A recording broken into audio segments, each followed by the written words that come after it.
Adeptus Ridiculous Podcast, Book Club Edition. My name is DK Diamantes, and today we are going to be talking about Soul Hunter. But before we do, if you enjoy today's podcast, head on over to patreon.com/AdeptusRidiculous and consider supporting the podcast if you enjoyed today's. I think I just repeated that. Whatever, it doesn't matter. It's early. You'll get access to bloopers, behind-the-scenes stuff, the Discord, HD posters. I believe the final couple panels of the Imperium Kun comic are out, which I think you can get those on Patreon and at adeptusridiculous.com. So patreon.com/adeptusridiculous. Support the podcast. Ba-doop boop. Bricky. Ba-doop boop. Ba-doop boop boop. Ba-doop boop boop boop. Orchid 8 merchandise. Get it while it's hot. Get your merchandise while you can. While the Doge Van Dyer stickers are around. Make sure to check that out at orchid8.com or description of this episode. And DK, Yes. I got a statement for you, sir. Statement. Ooh. Okay. I got some great news. Oh, give me the news. Everyone in this podcast is going to die.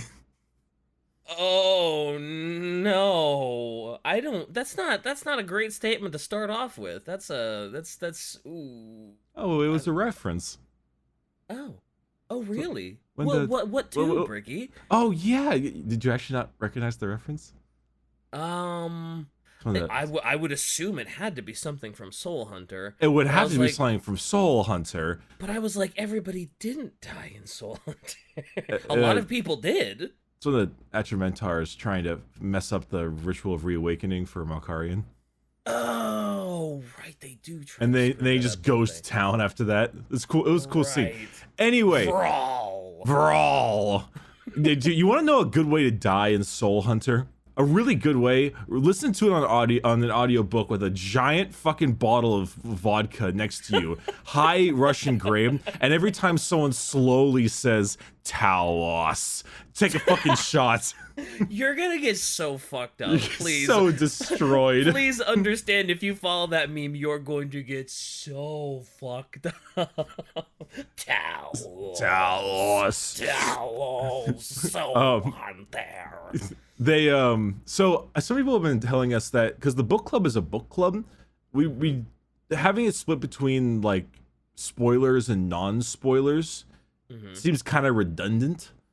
I guess so, because like everybody's known for like a month, and they've had a month to like prepare and get ready for spoilers and talk about spoilers. So I guess I always kind of worried that there's gonna be like that influx of people that didn't hear that we were gonna do it, and they're just dropping by to sort of like, hey, is this worth getting? You know?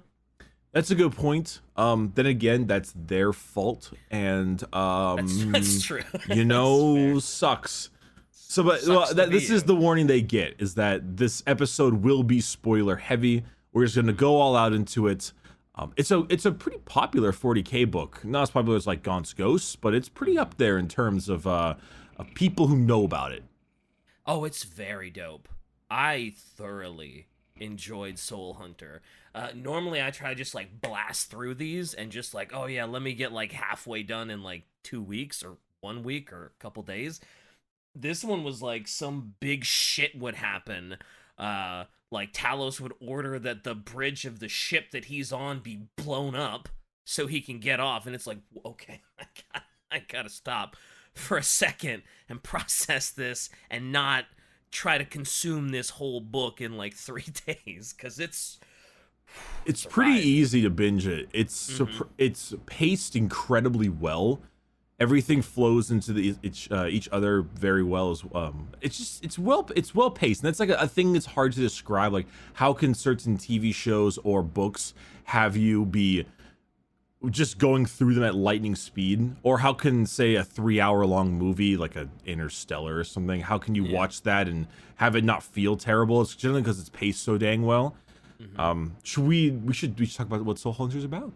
I guess we probably should talk about the prophet, my prophet. Is that my thing? Do I talk about who? Yeah, I think you give the general overview. Also, it's Night Lords, like, I mean, that's all you. Yeah. So Soul Hunter is the story of 10th Company First Claw, which is a squad of Night Lords during I think the modern time, way past the Horus Heresy and all, and it follows our main character Talos Valkorin, who is not that technically the sergeant of First Claw, but definitely damn feels like it. And he is afflicted by a very similar curse to his father, Conrad Kurz, where he can see the future and all that shenanigans. And is a very impressive way to make the Night Lords surprisingly understandable. I don't know if I'd go as far as to say sympathetic, because they're pretty dastardly. Yeah. But you still root for them regardless.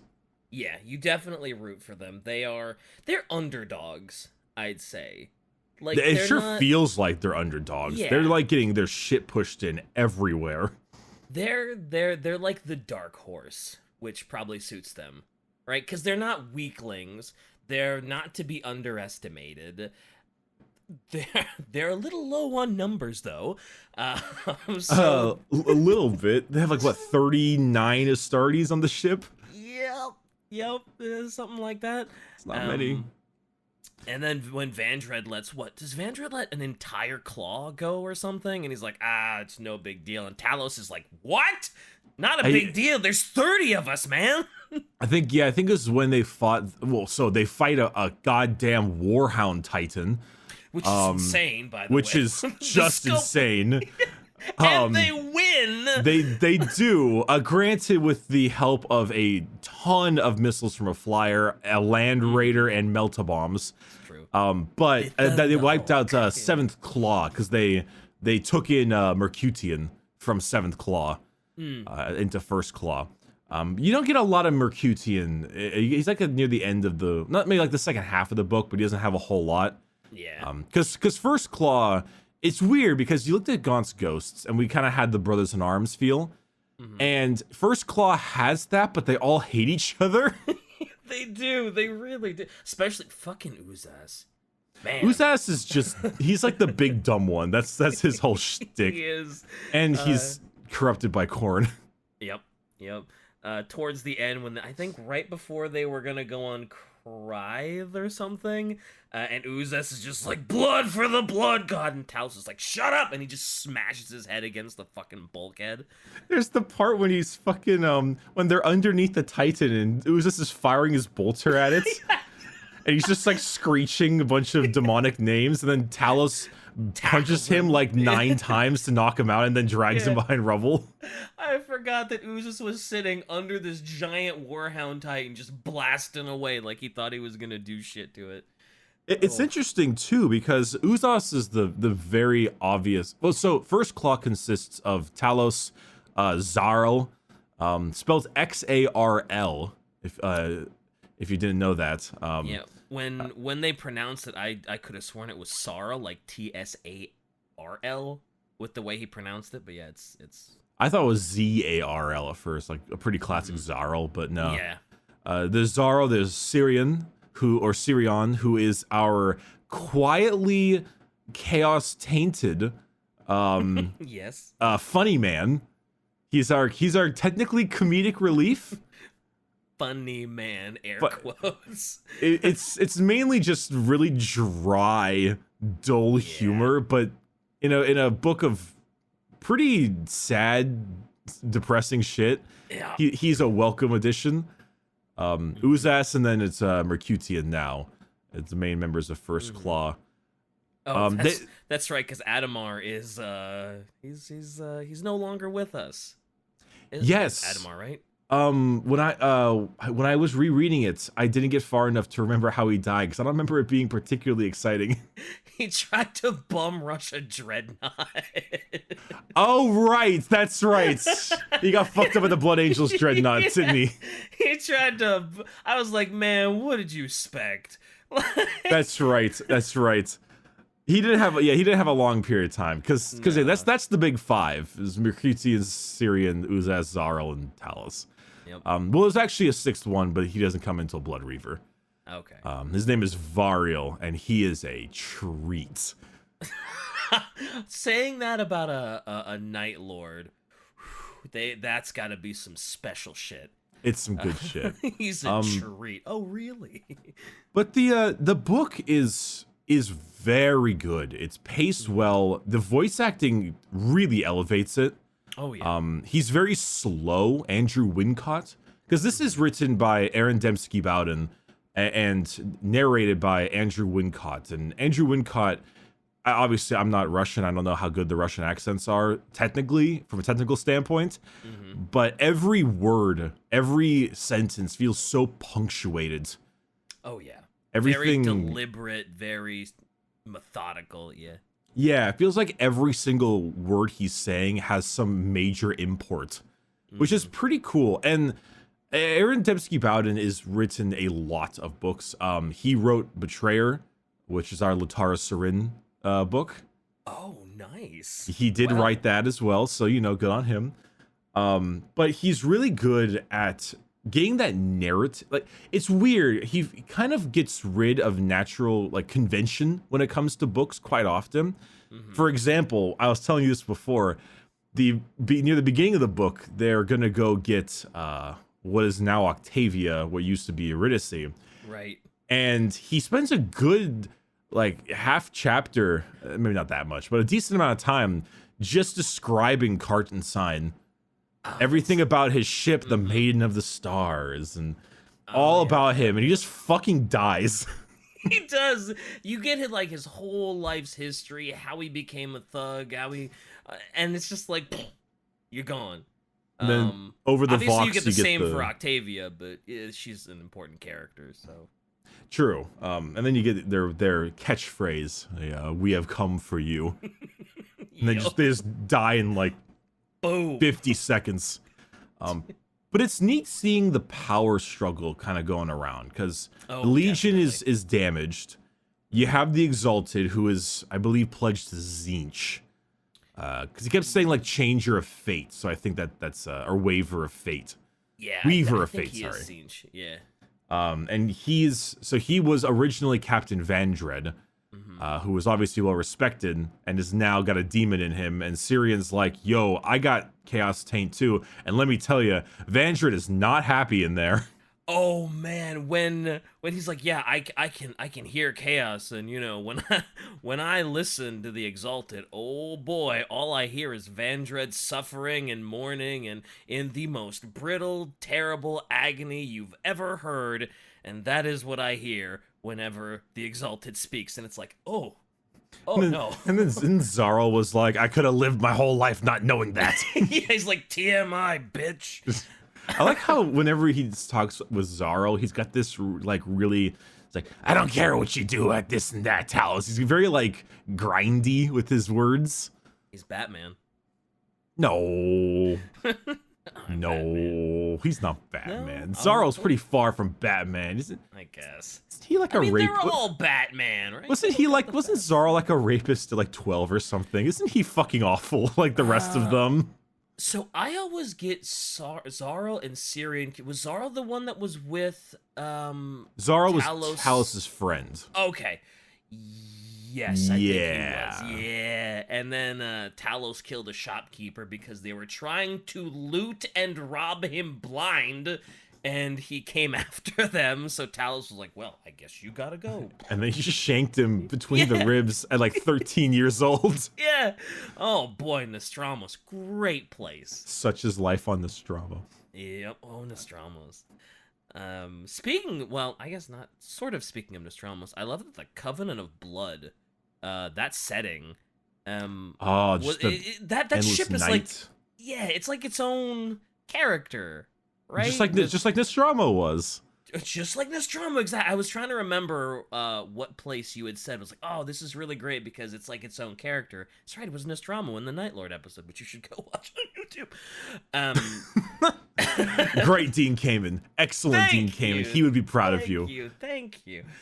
But that ship has a lot of personality, and the fact that it's the Exalted is hardwired into it, so he knows everything. He feels it breathing. It's like a part of him. It's Ooh, and boy, does he. The Exalted runs that ship ragged. Uh, He is not a fun man to be under. And you know what I kind of like? I like how the Atramentar, the Terminator elite, don't like they don't necessarily pick sides. Like my job is to protect the Exalted. That's what I'm gonna do. Yeah. Like I don't need to like him, but Yeah. I'm gonna have to be careful about it. That's the interesting power struggle that goes with it. Yep. The whole book, I assume that like the big climax was gonna be like, okay, Talos is finally gonna be like, okay, the Exalted has gone too far. He's been tainted by chaos. Chaos has overwhelmed him. He's making some shitty decisions. I may not think that I should lead 10th Company, but god damn it, something has to be done about the Exalted. Like, I thought that was going to be like the climax, like the big final battle. No, Turns out, not really. no, the Exalted actually gets on their side. Yeah, I was that really like I was kind of taken back when he was like, "Oh yeah, we need to defend the ship," and I believe Talos. He's my brother, and I was like, "Wow, really? Okay." Well, yeah, because it's because he obviously doesn't. He hates Talos, obviously, but at the same time, he's thinking to himself, "Well, he still has the good of all of us in his head, technically, and he was right to do what he did, which was get the fuck out." But it was kind of badass when Vandred was like doing really well at Void War, at Spaceship Battle, and you're like, okay, I believe. It was written very well to like I believe that Vandred was a damn good captain. Yep. Well, even at the very beginning, they really plant the seeds that like Void War, that's where the Exalted specializes. He might not be, boots on the ground, but you get him in a spaceship battle, no one better. Like when they took out like those two main ships, orbiting Kryde, I forget what the first one was called, but and they took out the Sword of the God Emperor, like they did that fucking Tokyo drift. Oh to get right like next to it. Dive or something. Yeah, it was great, and they just blast holes in it. They leave First Company in there, and they overload the shields, and that fight in the Sword of the God Emperor has one of my favorite moments, and we talked about it before, but they're like all the slaves are running from all the decks, and it's like, oh, look at the uniforms, look like they're like from the gunnery deck, and Zarl's like, I don't believe you. Grabs civilian. What deck are you from? Is it the gunnery deck? And I love the fact that like the way it's written after he does that, the next line is the civilian now obviously deaf. His speakers to full volume. Yeah, and now deaf, he fires his las pistol at Zarl's head. It ricochets off his helmet, and he brains himself. It's actually I think it's an auto pistol because it's a bullet. Oh, okay. It was because the last pistol would just like dissipate because it's laser. That's true. But yeah, that's like the small bit of actual genuine comedy where like he deafens this guy and he shoots him in the head and he just kills himself. He kills himself, and then Zarl like throws him into the fleeing slaves. Yeah, or the doesn't fleeing he like crewmen. Kills several people by throwing a slave? They're like trudging through people running away from all the problems. Which is obviously interesting because they're running towards Night Lords and they prefer that. Yeah. And Uzas is in the back like ha ha ha ha ha. He's having a blast. Yeah, he's a kid in a candy shop. Uzas is.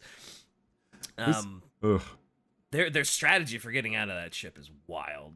Let's just blow off the bridge and then jump.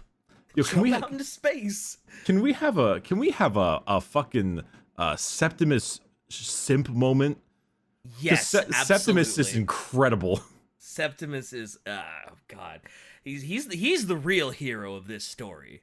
He kind of is, and it's obvious that him and Octavia are trying to, there's of course there's a lot of that going on, but it's kind of besides the fact that I think Octavia's she's a little underwritten, and also like I don't want to call her whiny, because then I'm like, just accept being a slave, fucking loser. Just be a slave. Yeah, well, and it's like not only is she a slave, but she's a slave to a traitor legion when her whole life she has totally believed in worshiping the God Emperor. So Yeah. it is the worst possible worst in her opinion to get caught by like the Night Lords and turned into the 8th slave Octavia. And yeah. But at the same time, I feel like she never fully embraces her predicament. Oh, yeah. And, well, okay, if she was constantly being, like, fighting back against Talos and stuff, that would make sense. But she's constantly giving Septimus shit, and I'm like, oh, come on, it's Septimus. I like Septimus. He's kept you alive. He's helping you out. He gave you the medallion that keeps you safe so that nobody on the Covenant of Blood will shank you, hopefully. Hopefully. Besides the fact that those crew decks are just vile and creepy. Yeah, they are. I was surprised that there was a crew deck that was like, oh yeah, this is the crew deck. This is where all the mortals are. It's as bad as Nostramos, and it's like, oh, okay. Why do you have civilians here? Why are there civilians on your Covenant of Blood Astartes battle cruiser?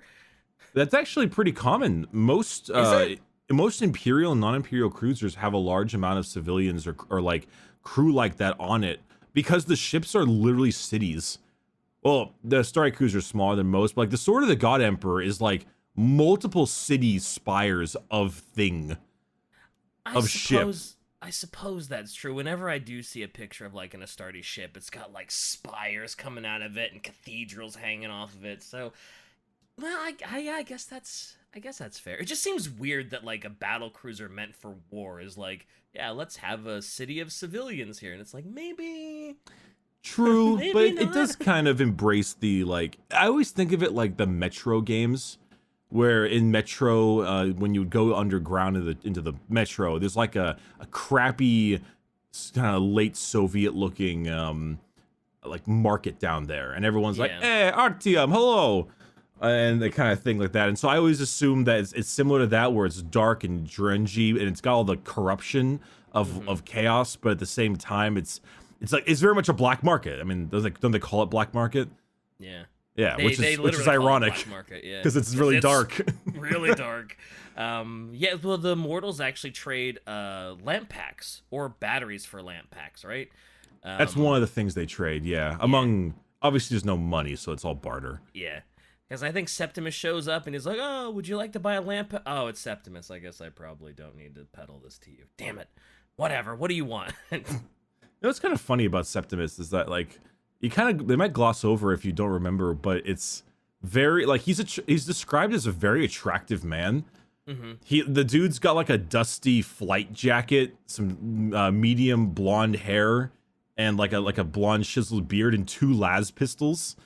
Yes, which is pretty baller. And then half of his body gets shanked off. Oh, yes, it does. Which was very upsetting. The robotics that he gets sound very cool, though. He's got like a emerald eye, and like part of his face is all metal, and his arms metal, and he got himself fucked up. Which, speaking of that, another instance of let's give a whole backstory to a criminal, and just watch as he gets carved in half by heavy bolters. Oh, right, when they're trying to assault the Thunderhawk. Right.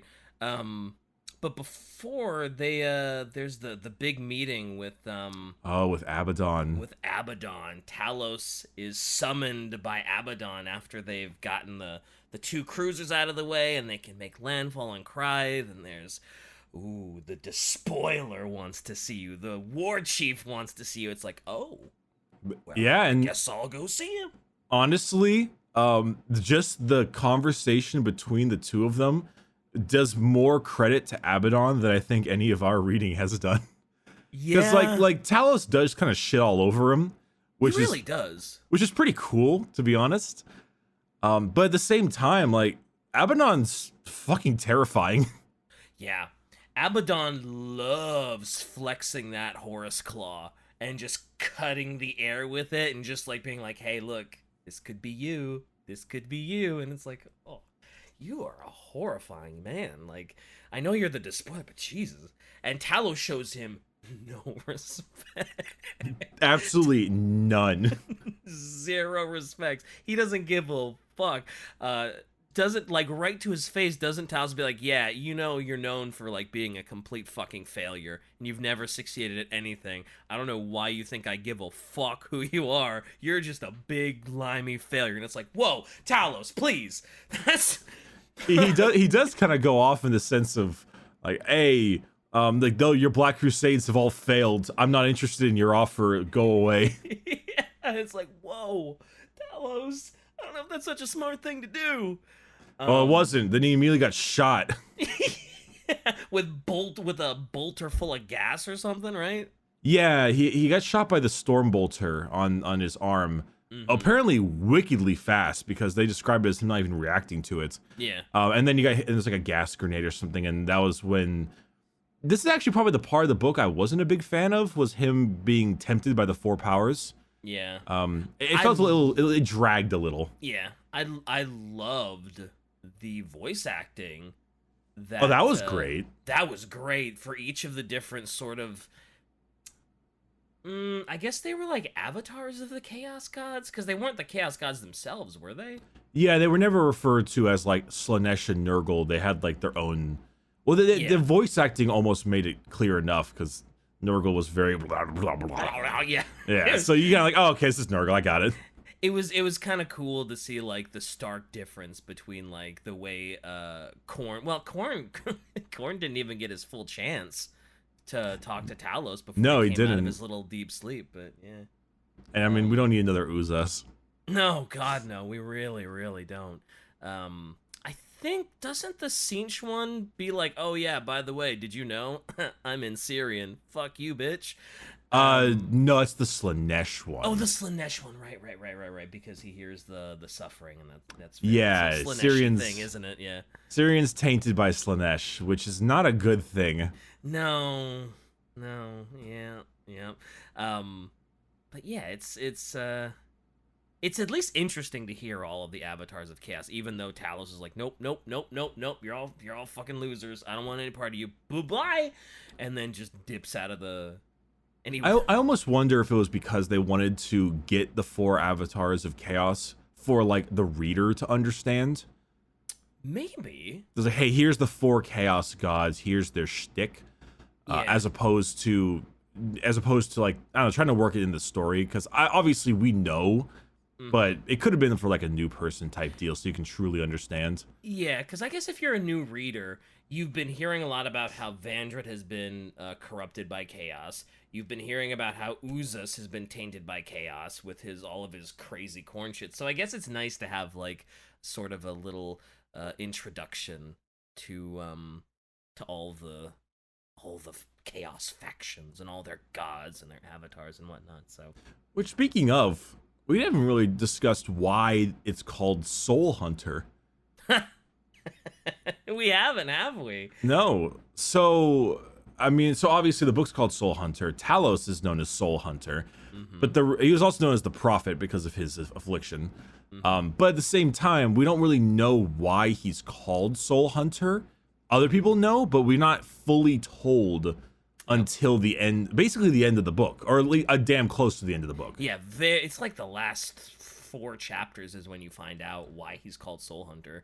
Yeah, it's a double climax, because the climax of the book is them fleeing the battle at Krythe away from Abaddon. Yep. And also repelling Blood Angel borders. Yep. Which was kind of cool. And then the other climax was the flashback to what actually happened. And DK, would you like to tell the people why he's called Soul Hunter? I think it was also amusing because was it Malkador that's the revived dreadnought? Malkador is Emperor's sage friend. Oh right, there's so many M names, man. Malkarian, right? The war sage who has like a quote every chapter. Yeah, because he was like, oh yeah, Conrad told me why you were called Soul Hunter, and when he told me, I laughed because I thought he was joking. That's right. I thought it was comedy. It was one of the few times I genuinely laughed, but he was serious. He's called Soul Hunter because he would hunt for one soul, when all of his brothers turned their back on vengeance and allowed Conrad Kurz's assassin Emshen to flee and leave, it would only be Talos that would hunt down that one soul of Emshen. And he was the only one that wanted the revenge for his gene father. Everyone else was like, no, Talos, you can't. This is what Conrad wanted. Don't be a bitch. And Talos is just like, nope, I'm not listening. I'm gonna get it. And I thought one of the most amusing things, the only reason his Night Lord brothers were like, oh shit, we gotta go help Talos, we gotta go get Emshen, is because they realized that Emshen had looted Conrad Kurz's corpse. And that they had taken Night Lord relics, and they were like, oh shit, I want that. I didn't think it was the... I think it was the relic. I thought it was because she had his head. So, I don't know, when I read the book, it seemed like Talos was like, oh yeah, once everyone's like, oh god, they took his crown, they took his sword, they wanted it for like themselves, and that's the only reason they were like spurned on to go after. That's what it sounded like to me. I might have maybe she had that. I know you're definitely right in the sense that the Night Lords just kind of wanted to loot the body. Yeah. Which I don't remember if she had it or not. I know she had his head, but she might have taken some of his stuff. A crown and something else. I forget what it was. But yeah, she took a bunch of relics with her too, I thought. But regardless, Talos absolutely was not in it for the loot. He was in it to murder. Strictly revenge. And I forget when you told me this, but you're like, oh yeah, Emshen put up a really good fight. And she did. Yeah. By the way, she was like a ballerina, dodging bolters, dodging everything. But man, when Talos gets his claws in her, it is actually really good writing. Yeah. Because all of what he does to kill her has been set up. Both between the Blood Angel's, I think it was the Blood Angel's blade, or was it a chain sword that he killed her with? I think it was I want to say it was a chain sword, because I don't think he had Orem at the time. I don't quite remember, or because it's pretty quick after the heresy. Yeah. Well, regardless, they set it up in the sense that obviously they were dealing with Eldar at the same time. He barely killed an assassin who lost her arm because she 1v5'd Eldar. That's right, she did. Jesus. That's right, the Eldar kind of showed up out of nowhere. Was that part of her escape plan? Because that kind of threw everything into chaos a little bit. I think it was just bad luck. Okay. Yeah. But the point being is that, he fights her, and she's just dipping and dodging every bolter shot, basically. Yep. But they set it all up, which is really good, because setups and payoffs are important in all kinds of media. And like, hey, in the beginning of the book, on the Sword of the God Emperor, he runs into a room and just screeches at the top of his lungs and deafens everybody. Everybody, yeah. And they set up the Astartes having acidic spit. And so he spits in her face and boils her eyes out, and then screams and deafens her. And then it's like, well, Assassin's now blind and deaf, now I can shank her.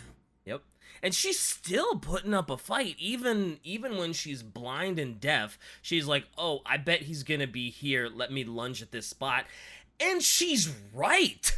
Yep. Or she's like feeling the vibrations in the floor when he's moving. And she's right. And it's like, oh my, your eye, it literally describes like the feeling of her eyes burning out of her socket. And she still has the wherewithal to like feel the vibrations and do that. It's insane. And the whole time before that, she's like, oh, Astartes, I don't give a fuck. I'm an assassin. This guy is nothing to me. And I'm like, whoa, lady, look. I get that you think you're a god killer, but wow. To think of an Astartes so low is like... And what sucks is that she backed it up the whole time. She was the whole time she did. Quite right. She's like, oh my god, she's just dabbing on this man. It's crazy, but yeah, that's... I guess I wasn't expecting the whole Emshen part to be in Soul Hunter, but it makes sense that it is, because that's his name. Well, you didn't expect Talos to be the person. That's true. I didn't expect Talos to like be the one that actually went and got Emshen. You didn't think that the main character of the book would be so important. Oh yeah. You normally, because it's always like a side character or something, but yeah, and right after right after Kurz, it's just like, Talos, you think I give a shit what happens to any of you when I die?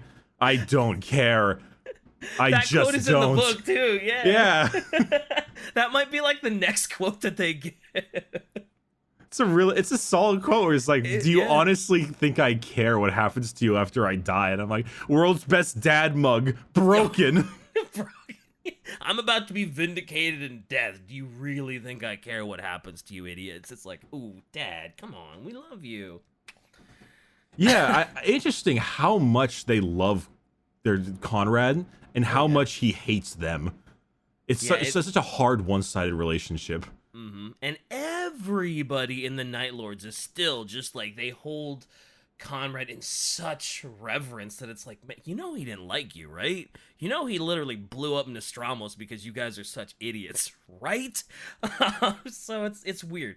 I think it's that feeling of like, not only did we get betrayed by the Imperium, but we failed at stopping the Imperium, and not only that, but we failed our father, who also hates us. Yep. It was funny at the beginning of the book when they're like they first introduced Septimus, and they're like, oh yeah, you know, I'm walking through the halls. Oh my god, this place is so. He keeps talking about like his master, because they hadn't introduced fully Talos yet. And they're like, oh yeah, my master is this, and my master is that. And then he starts talking, I think Syrian and Sarlin. He's like, oh yeah, his visions are plaguing him again. My master's visions are haunting him. I'm like, yo, is the main fucking character of this book Conrad? Like, what the fuck is going on? Like, because he has the same prophetic visions, and it's just, he seems very Conrad-y at the beginning until they're like, oh yeah, my name is Talos. I'm like, oh, so he's not Conrad. Okay, cool. I know the setting of this book now. Great. I now understand it. Yes, now I get it. I get your plot. Cool. This isn't like a flashback to the night before Conrad Kurz dies or something. It's a rather interesting situation that the book puts you into, because they get into areas where, like, you can tell that Talos legitimately gives a shit about Septimus. Oh, definitely, yeah. He's still a slave and all that, but he definitely cares. Yeah. But it's really impressive seeing the heavy genuineness of him going after Octavia after the criminals get to them. Yep. Because not only is it's really grim to listen to, because the narrator is talking about that, and they're like, he's like, oh, we're inmates, we've been backed by the Black Legion, and they told us they killed a slave on there, and guess what? There's a woman. And I'm like, oh my god. Oh yeah, that's right. Oh god, I forgot about that. Yeah. It's so nasty. It's so grimy and gross. And then but then Talos is just like breaks into a full sprint to go save her life. Yep, he does. And it's like, I know why he's doing it. If she didn't matter, he wouldn't care. Mm-hmm. But it's still kind of cool to see. It feels like weirdly honorable and kind. Oh, definitely. Even though it's Night Lord. Also, when he kills those inmates that captured her, holy shit. One of them, he rams the bolter into his mouth so hard that he breaks all of his teeth. And then he shoots him. Before shooting him in the head. The other one, he bolters him in, like, the stomach, and he explodes, but he, like... his torso is still kind of intact, and he survives for a whole 12 seconds just after like wailing. Yeah, and it's like, oh. And I find it funny because at that point he's talking to Reuven, the ex-Night Lord sorcerer, on the Vox or whatever. And then as soon as the guy stops screaming, the narrator's like, Talos was upset because he sorely enjoyed the sound. And you're like, oh, that's right, Night Lords. That's such a Night Lords thing to enjoy. It's like, yes, the sweet, relaxing music of the death howls of someone suffering. It's like, Talos, just step on his head or something. Jesus Christ. It's parts of that are super cool. Like when Octavia says thank you to him, and he's like, Talos didn't respond. The feeling was the statement was too unfamiliar. Yeah. And like that's like some emo shit there, but it works. Yeah, it's it's so telling of like what it's like to be a Night Lord. Because who would say thank you in the Night Lords? Like, who would express gratitude like that? Like, nobody. It's not a thing. You're fucking Night Lords, and you're Astartes, so you know. Yeah, even doubly so. Yeah, that's a fucking double whammy. What'd you think of Deltrian? The tech priest? Yeah. He's weird. He's yeah. Priests are weird, man. He's great, man. I love him. He was great. I mean, didn't he get cut in half by Vral? He got injured. He kind of crawled away. Right. He doesn't have a lot of organs left. Yeah, I mean, he's a tech priest. He probably wants to be 100% not human, if at all possible. So I just really like not only that, the voice acting where Talos is like, thank you so much for helping us, tech priest. Like, I appreciate it. It's like, you have ruined the ritual of awakening with your thanks. Cease communication. That's true. That's true. I forgot the part where Talos is thanking him and he's like, oh, that's not part of the ritual. What are you doing? Talos is like, did I ruin it? And he's like, no, it's fine, but yeah, he's like, man, it's like he spurts out like garbled bits of binary static. Which it's like his verm of a grunt, or he's like, Argh! And so it's kind of like, brr. It's like that's him smiling or something. It's really weird. Yep, and that's while they are trying to revive the dreadnought, which is weird that what's his face, because it's another M name and I'm getting them all confused. Malkarian, the war sage Malkarian, excerpted from his work, the Tenebrous Path, which repeated like 10 times in that book. Yep. Talos is reviving him because he's like, God, we're fighting on Krythe, and we're only fighting the Adeptus Mechanicus, and we're Night Lords. We're supposed to use Terra. That's our greatest weapon, and we're fighting these fucking robots that don't feel anything. We're wasted here, and we're fighting Titans. We need a dreadnought. If we're gonna do boots on we need a fucking dreadnought. And boy, the Exalted really doesn't want that. He really doesn't want Malkador waking up. Malkarian, Jesus! Whatever. I know, yeah, the Dreadnought. Dreadnought. Because I think he outranks him. Because he was the captain of the 10th. Mm-hmm. I don't know if being the captain of the ship means more, but no one likes the Exalted anyway, so. Yeah, nobody really does. But like, it was weird, because once he wakes up, he doesn't really try and be like, oh yeah, everybody listen to me now. I'm the best. Burp, burp, burp, burp, burp, burp. I'm floating in amniotic fluid. He just kind of listens incredibly to the depressed. That's true. Because Malkarian didn't want this. Yeah, he didn't want to be. I don't think he wanted to be like put to sleep, and he definitely didn't want to wake up. He didn't want to be entombed. He wanted to die. Right. And I think what Deltrian said that he had been they tried to wake him up many times before this, and I didn't realize you could refuse being woken up and put into a dreadnought, but apparently you can. You're still like you. And the only reason he woke up is, and I quote, I heard bolter fire. And then he just like incinerates the Atramentar with his Reaper autocannon. Yep, he blows the shit out of Raw. That's right, I forgot his reasoning for waking up was I heard bolter fire and just the slight bits of levity in this otherwise rather unhappy book. Yeah, but the moments of levity are pretty hysterical when they do happen. So. Zarl yelling at the guy is the top one for me. It's so good. That is chef's kiss. I howled when that part happened. The VA did a good job too, because he was actually yelling. He was like, "Where are you from? Is it the gathering?" Tonk. It's like, oh Jesus. Ah, damn it, Throw's body. He's dead. Yep. I really like Zarl a lot because he's like their champion. Mm-hmm. So I think their best fighter, technically. Oh yeah. Well, was it Zarl or Syrian that had like the really good shot? That'd be Zarl. Okay, right. Oh, that's right. And when he was fighting Vral, he loses his arm, doesn't he? Yeah, he gets or something. He gets it shanked off by the Vral's lightning claws. Boy, those lightning claws. They're fucking spooky, man. Yeah, He really runs in that spooky. room and he just starts breaking shit and people. Yes, he does.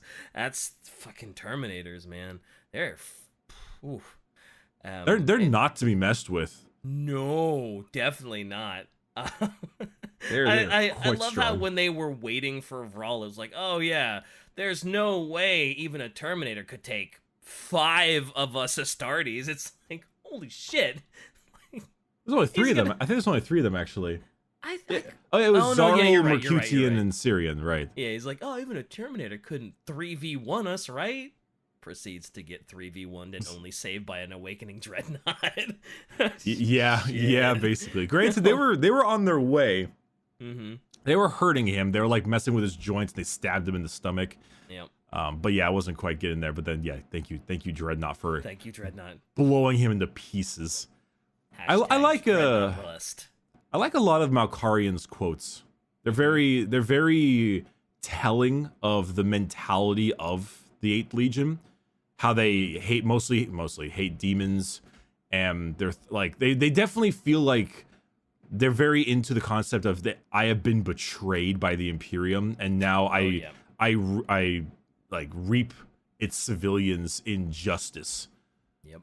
For their betrayal. Yeah. I mean, they're still not good people, but you know. Yeah. I was kind of surprised that they still helped the Black Legion after Abaddon essentially completely betrayed them and tried to destroy their Thunderhawk and tried to corrupt Talos. And the Exalted, like, oh yeah, I guess that was the Exalted's plan to get rid of Talos, right? Well, the Exalted plan was to kill the slaves. Right.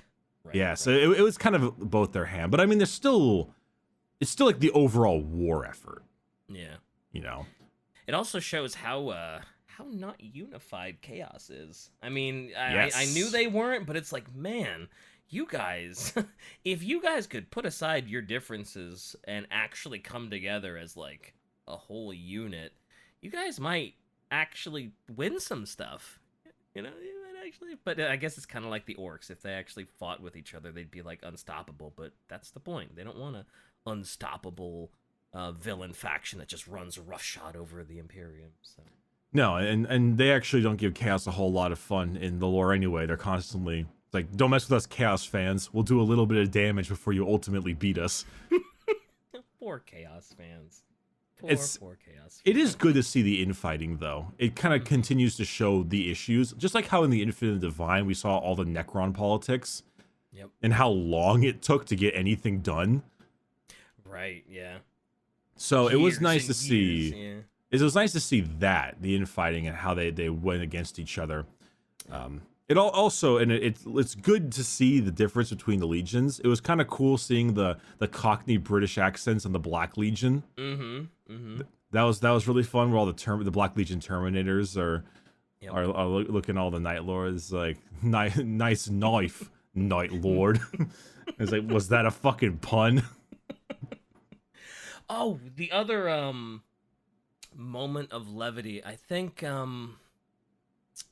Talos was going down to Krythe, and like the prison that had like the 1 million people in it, and I think he was trying to turn off like the shield generator, and he was looking at the controls, and he was like, God, why is the Imperium so fucking stupid? Like, this is a prison planet. This is a prison planet with millions of people that are slated for execution, death, or worse, and you have a shield to prevent the place from being bombed?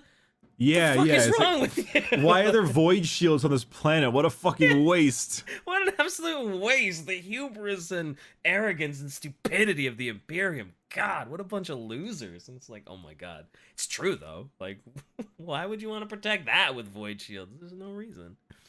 Yeah, it's weird to have that much effort put into a penal colony. Yeah, where they're all going to die anyway. It was interesting learning about the backstories for some of these criminals. One guy's like, I was completely innocent of what they had me for. I did murder 5 women and 2 men. That was not what they got me for, though. I'm innocent, except for all the murder, but that's not. Those weren't even my charges. Come on, man. I mean, I should go without saying, huge recommendations from the both of us.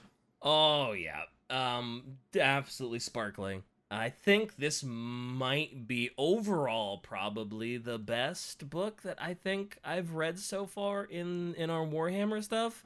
So it's number 1 of 3, basically. Yeah. Even more than Infinite Divine? Mm, yeah, because like Infinite Divine was like, it was funny, it was trolly, it had a little bit of serious, but it was mostly funny. I felt like this had a good like mix, right? Like it was dark, it was depraved, but it was also like it had moments of like levity and like amusement that Night Lords were being so quirky. So I actually liked it a little bit more than the Infinite Divine. Yeah. That's impressive. And I think Soul Hunter is the weakest of the 3. Oh boy, that's I that makes forgot. me very excited for the next 2. I forgot how many characters aren't in the first book that I really like. Oh really? There's Varial, there's Lucoriphus, there's Maruk. There's a lot of characters that I actually you get a ton more Deltrian, which is good, wonderful. Good. Yep. There's actually a lot of other characters that I really like that you don't get a lot of in the first book.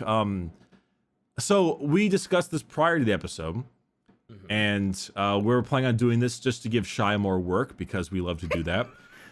We didn't know what to do for the next book because it'd be kind of weird to be like, hey, we're gonna read the first book, and then But not the trilogy. yeah, just kind of hold off. So what we're gonna do is we're gonna have a doubled up book club. We're gonna do Blood Reaver, and you're gonna have 2 weeks to read Blood Reaver. We're gonna do the Blood Reaver episode halfway through August, and then we're gonna after that do Void Stalker and have that be the book club in the beginning of September. Right. So then we can have all 3, one after the other, no issues in between, and then we can get on to. I haven't decided if we should do because after 3 books of Night Lords, we should do something fun. I was thinking either Brutal Cunnin or Caiaphas Cain, Hero of the Imperium. You know, like even for me, maybe we should do Caiaphas Cain just because I've heard so many people talk about it and so many people like, hey DK, have you heard about was he a commissar that just lucks his way into success? And I'm like, no, but I've heard the premise of the book about 1,000,000 times, so maybe we should just go into Caiaphas after. We'll probably do that. So it'll Brutal be Blood. Sounds great though because it sounds like an orc book, and that's got to be fucking hilarious. I actually haven't read Brutal Cunnin either, or Caiaphas Cain, so both books are good for me. Okay. As for the next one, so it'll be Blood Reaver in 2 weeks. Make sure you get Blood Reaver. I personally think Blood Reaver's the best. You get a lot more Deltrian, you get a lot more Septimus. Hey, okay, both great characters, sure. Pretty good. You get to meet Hound. Oh, I'm happy. All right, cool. Is that an actual dog? No. Oh. And then Void Stalker will be after that. Any parting words you'd like to say? Because we basically just said that book is the greatest thing ever, and yeah, we did. Didn't we? You know. So anything else that we should state before we end the episode? Nothing specific. Forgot to mention that while Talos is prophetic, his visions don't always come true, and they didn't come true with Uzas killing Syrian and ripping off his armor and using it to replace his gauntlet. Using it as a hat. That just came to me. That literally just came to me. I was like, oh, we didn't talk about that. That was kind of sort of important that he's not all-seeing and all-knowing, and his visions don't always come to pass. But yeah, a great book. Yeah, it's very good to see that it's not all perfect. Very similar to the Night Hunter himself. Because you know it was kind of his fault sometimes. Yeah, he didn't want to admit that. I need vindication because I'm not a monster. It's destiny. No, he is a monster, which is why he must be vindicated. Yeah, that's but true. He's not the kind of monster that kind of occurs for all of the memery involving that Sigma male. It's very in depth and I like it. Anyway, thank you very much for listening to this fun little episode of the book club. I like these. They're a lot more chilled and just kind of off the cuff. Yeah, they're fun. I like them too because like in the normal episodes, I kind of have to sit and wait until you tell me about stuff until like I can chime in. But these, it's like we both kind of have the same knowledge, so it's a lot easier to just jump in and like make it a conversation the whole way through too. So it's fun. Yeah, it is very fun. Yeah. So anyway, mine's been Bricky. Make sure to read Blood Reaver. We get to meet some wonderful characters, and I'm excited to reread it again. You can find me at Bricky everywhere you want. It's great. It's fantastic. I'm Bricky. Hello. DK, where can they find you?